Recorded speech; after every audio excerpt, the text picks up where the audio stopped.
Hello and welcome to Copic in the craft room. I am continuing with my holiday kind of themed projects as we go along here. Look out because the next month is pretty much all snow related images. So I'm kind of on a kick right now with some themed ideas. Always, if there's a specific technique that you guys are interested in, I know I hit some along the way, but if there's something you really want to know how to do, please put that in the notes underneath the videos and you can ask anybody. I will get it in there, so make sure to ask. And if for some reason I have not done one and you're curious if I'm still gonna do it, please ask again. There's a chance it got pushed off to the side and did not get done. So, always ask. We are doing, I got these little stamps through, I think it's Paper and Peonies, or Peonies, sorry. And then the stamp is by, brought to us by The Well, and Ashley is the specific artist.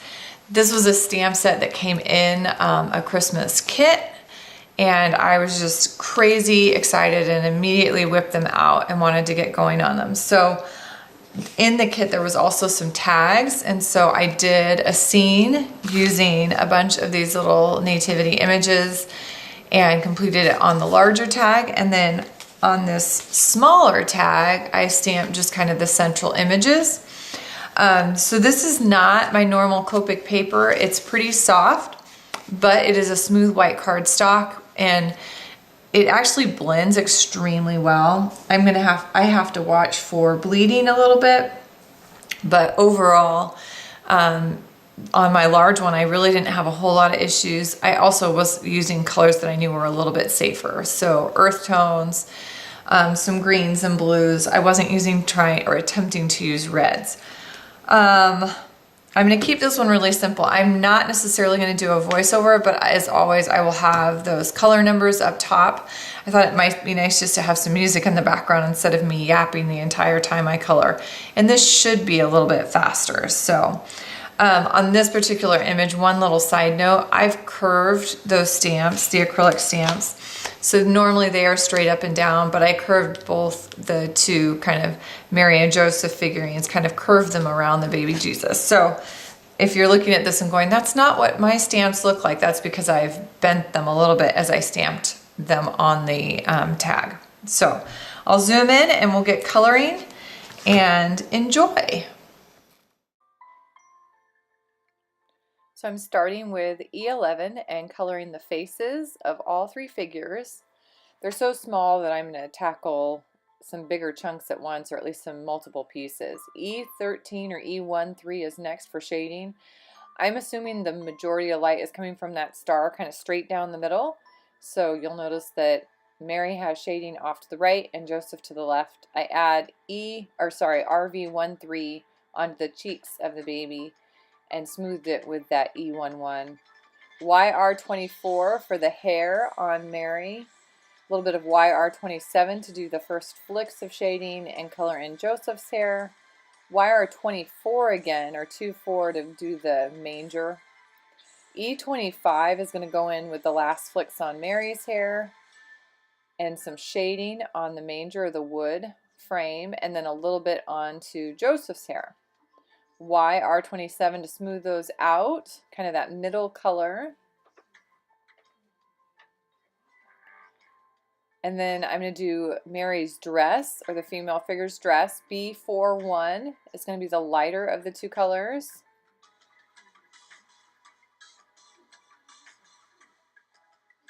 B45 is the darker of the two. Back to B41. And then B60 is what the veil or the hair cover is going to be. And then the details on the dress. And B63 is going to be the shading. Again, notice I'm trying to keep that consistent light source. Shading coming in from the right hand side, underneath. Smoothing that out with B60.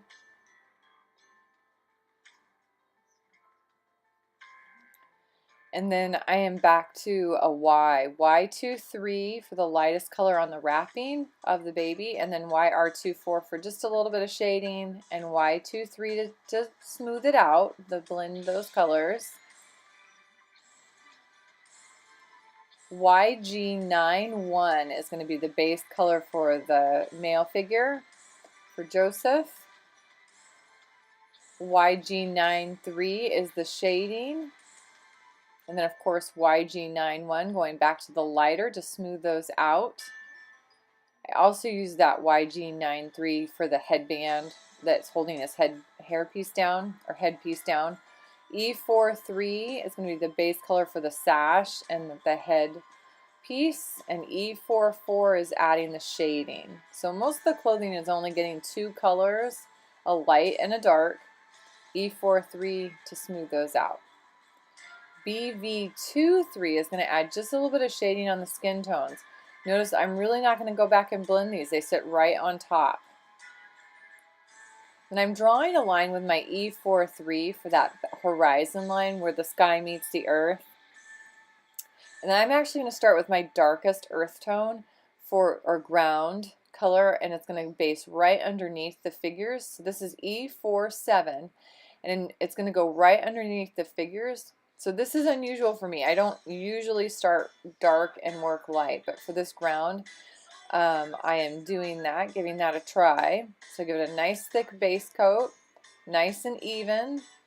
And then E44 is next. So it's going to go right at the edges and pull that color a little further.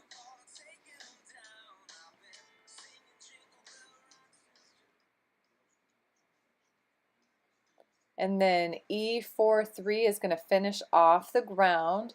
Notice the beauty of working from dark to light is some of these colors are going to blend really nicely together without much effort. They're doing that and I don't have to go back again. The key to that is getting those nice thick coats of color to start.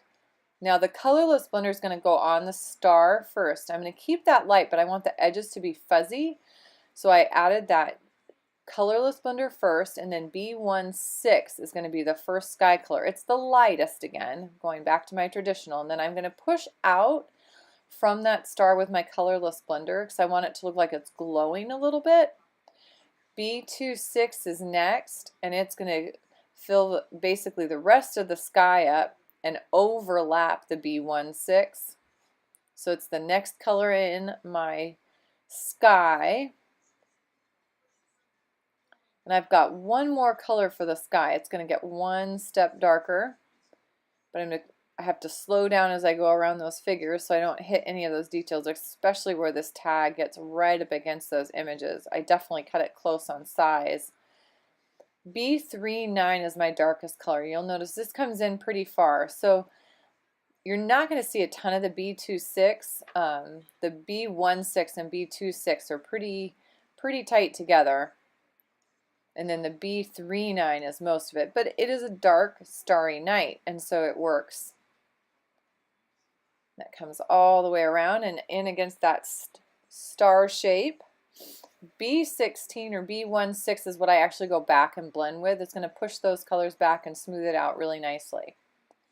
I'm going to pick my colorless blender up again, and I'm literally going to set it down. Now, in fast motion, this is going to look like I'm just setting it down for a second. I literally hold it down almost 8 to 10 seconds in each of those spots, and then I'm going to go back and touch them each again. And then I'm grabbing a Carolina and one Christmas tag, all done. Thank you so much for joining me, and those that are celebrating the holidays, whether it's Hanukkah or Christmas or whatever your culture is celebrating. I just hope you enjoy it with family and friends. Merry Christmas from me. Have a happy, colorful week.